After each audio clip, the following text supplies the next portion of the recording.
Hey, this is Danielle over at DIYDanielle.com. Before we get started, hit subscribe and make sure to visit my blog if you're looking for a list of supplies, or check out the description below. Hello, so this is Danielle, and today I'm trying to make myself a movable microwave cart. We have a cheap one we bought and it is falling apart. I could make one from scratch, but I decided this would be the best way to do it. I particularly wanted a garbage can that was hidden. We don't have the cabinet space to do it in our current kitchen. Our kitchen is a decent sized kitchen, but it doesn't have a lot of storage space. The idea was to have something to put the microwave on. I'm gonna put some wheels on this. So let me show you how I'm gonna make this. It's very simple. Let's get started. So the first thing you need is 2 cabinets, and you need to make sure they are the correct width for your area that you have. In this case, these 2 cabinets were perfect.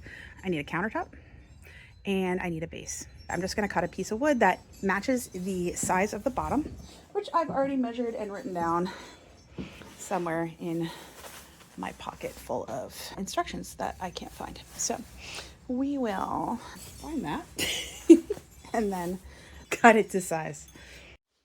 We're gonna need a base and we're gonna need a countertop for this. The base, I'm probably not gonna paint because it's not gonna be seen. So what I'm gonna do is I'm gonna measure the width here and also the depth, because that's the size of the 3/4 inch plywood that I wanna cut. In this case, I've already measured it to be 36 inches across, and I just need to measure the depth here. And I'm doing the depth of this. So it is 20 3/4. I'm not doing the full depth of the cabinet because, of course, that piece will not be covered. I'll have a piece of trim over that. Okay, so now that it's cut and I've made sure it fits, I'm gonna add my casters. You're gonna screw one for each corner. And the one thing to note about casters is you can buy really good quality ones that have locks and stuff. So you may wanna do that. Just make sure your head is bigger than the hole here, and make sure your screw is about the right size. I want to say this might be a little long, but it's not too big a deal because it's not going to interfere in this case. In some cases, you'll find that the screw length makes a bigger difference, but it'll be hidden. Okay, so we are looking at 20.5 inches. And so I've already cut this to the 36 inches, and then I need to cut it to 20.5. I'm going to cut that with my table saw. I cut a piece of 3/4 inch for the top. And I do want to attach a outlet so I can plug in stuff easier, specifically the microwave. So what I did is I flipped this and just drew the outline. This outer outline, we don't want to cut this out. This is actually the lip of this. So this will cover up the raw edges. What we want is we want to cut out that's the size of this.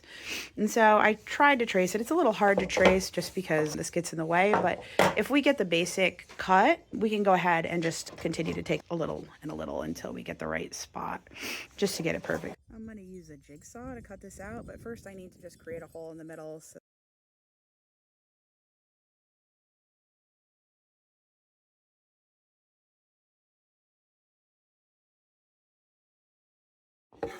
So now that I have this cut out, it's not going to be exactly correct, but it allows me to go and do this and get an exact, and like actually draw on the exact placement without interference from the cord. Okay, so as you can see, it fits in here now. It's a tight fit, so I'm going to have to pop it out here, but I'm probably going to want to trim around this. So I want to just cover that up. There's a few ways to do that, but I'm just going to use trim because why not? Especially with such a small scrap. I have tons of scraps. Now all I need to do is really just prime or sand it if I need to, probably a little prime, paint it, attach it to the top.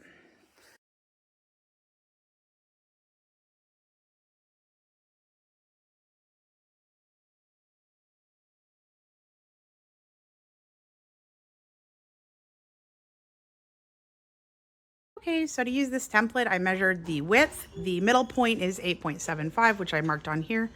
I line up this here, and then I can figure out where my handles are gonna go. And then I can mark my things and then use a drill bit to drill through, and then put the screws through and screw this in. Depending how thick the area is where you want to place your drawer pull, you may need longer screws. Am I through? Not yet. So once you've drilled your holes, you can just put your screws in. And in this case, we use some washers they go through and they screw right into this piece, and you'll have your bar attached as well. We had to use 3 washers here, and I had to use a special type of screw here and then a washer because there was still a little bit extra. But I have these screws that can be cut down to size. So I use that because it was a little bit extra with this. If I had put it a little higher, I wouldn't have had to worry about that, but that's it. So there's that section. Now all I have to do is add trim, and then I'm done. Okay, just to cover up this mess, I'm gonna glue these and nail these on. Actually, I might just glue them. I don't know if my nails are too long, so I think the glue will just be fine. I can put a 3rd and 4th one here. I don't think I need to. Nothing to cover up. Okay, so I glued and attached these, and I also attached trim to the bottom. Now I've got trim for the bottom of the cabinets. I'm just gonna add some glue and attach it using my nail gun. There we are. Okay, so this is all attached. I may want to actually make a little piece of trim for here to cover it up, although I'm a little frustrated because I didn't calculate that in and I may not have enough wood, but we'll see.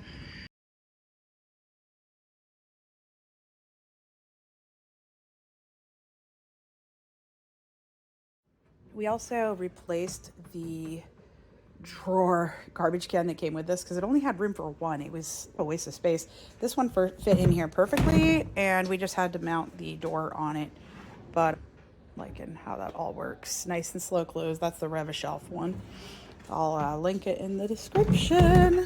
But this gives us plenty of room for garbage and recycling and keeps it hidden. Okay, so here's a quick look at what it looks like now and some of my thoughts. First of all, outlet on the top, probably a horrible idea. I didn't really think about it, but of course, if you were to spill something, there might be some issues.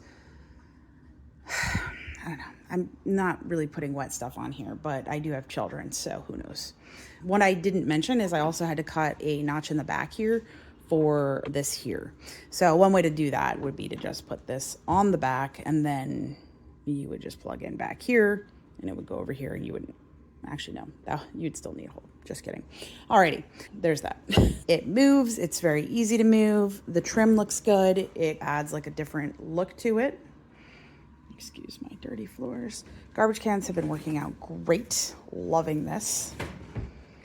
We've got an extra drawer here so I can keep garbage bags and probably something else at some point, but haven't gotten that far. And I have a shelf in there, and we're able to hide our appliances so they don't get dusty and they don't get dog hair in them. So that is a super huge win.